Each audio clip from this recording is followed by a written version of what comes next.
ნიკა, რა არის ოპოზიციის გეგმა? ამ კვირის განმავლობაში ობიექტურად უნდა ვთქვათ, რომ აი მთელი ამ მოვლენების ფონზე ოპოზიცია ცდილობდა გარიდებოდა ამ პროცესს. დღეს ისევ აქტიურად გამოჩნდა იქ, სადაც არის პროტესტი. რა არის თქვენი გეგმა და რამდენად რეალისტურად გგონია მოთხოვნების შესრულება დღეს, რომელიც დგას დღის წესრიგში? პირველ რიგში ვიზიარებ ლექსოს გარდაცვალებას, კვლელობას, ადამიანი, რომელიც ხელიდან გამოგტაცეს, ხო? და მოკლეს. ვიზიარებ, ჩემი სიტყვები ვაფერ მუგეში ვერ იქნება ვერც თქვენთვის და მით უმეტეს ვერც ოჯახისთვის, მაგრამ ნუგეში ნამდვილად იქნება ამ ნაძირლების მოშორება. დღეს ნოდარ პირდაპირ გულახდილად გეტყვით. პარტიული პოლიტიკა განსაკუთრებით დღეიდან, ხო? აღარაფერ შუაში აღარ არის. მე ასე ხარისხოვანიც კი აღარ არის. ერთხელ დგას მოძალადე ერთობა, რომელმაც დაირქვა ხელისუფლება, მეორე მხარეს დგას დანარჩენი საქართველო. ის, რასაც ეხა ქართული ოცნება, მოძალადეებმა, რომელმაც დაირქვეს ქართული ოცნება, სხვა სახელით შეიძლება დაერქვათ. სთავაზობს საზოგადოებას და ამბობს. ეხლა რას ამბობს ეს? ლექსოზე რას ამბობს? ჩვენ 40 კაცმა სასტიკად უმოწყალოთ, კი, ვცემეთ, სასიკვდილოდ ვცემეთ. მაგრამ სიკვდილი სხვა რაღაცის გამო დადგა. აი ამ ვერსიას, რეალურად ამას გვეუბნებიან. დღესო ლექსო ცოცხალი ყოფილიყო ამ სიგნებში ხროშევიდით. პასუხისგებლობა ქართულ ოცნებას არ უნდა აიღო, ღარიბაშვილი გომელაურებს არ უნდა. რა თქმა უნდა, დღეს ხელისუფლება არის პასუხისმგებელი იმაზე, რომ ვერ დაიცვა ის 50-ზე მეტი ჟურნალისტი, რომელიც მისი ბრძანებით აი ამ შენობაში მყოფი პირის პრემიერ-მინისტრის ბრძანებით ჩაქოლეს. რა თქმა უნდა, ხელისუფლება პასუხისმგებლობას ვერ გაიქცა. მაგრამ ჩვენი დღეს არ შემოგვაქვს.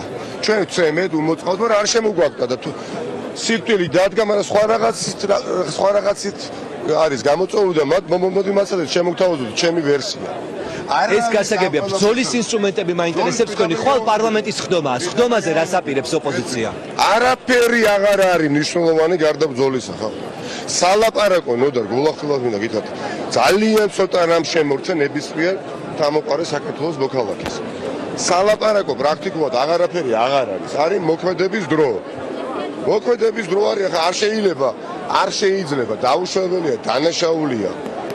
ამ ადამიანებს ვუყუროთ როგორც ზალადობენ, იზალდებენ. ამის იქით არის მხოლოდ კიდევ 3, 5, 7, 20 მსხვერპლი. ხვალ არის პარლამენტის ხდომა, საგანგებო სესია. თქვენ გაქვთ მანდატი, თქვენს გულს აქვს ყველაზე მეტი ოპოზიციური მანდატი. რას აპირებთ? ასე მშვიდად პოლიტიკურ ბოიკოტს გააგრძელებთ და არ მიხვალთ თუ რა გეგმა გექნებათ ხვალ? დაგეთახეთ ასე მშვიდად. მე შეიძლება ყველაფერი დაამაბრალო, გარდა მშვიდად ყოფნის. გასაგებია, ხვალ რას აპირებთ?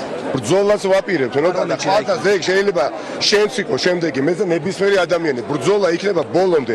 ან სიკვდილი, ან გამარჯვება. მეტი როგორ გითხრათ, ნახავთ ხვალ რაც იქნება. ხვალ ზეგ მაზეგ არ მიიღებს მეთქი ამ ქვეყანაში 6 წლის ბავშვი სანდროს გაზ და არ მიიღებს.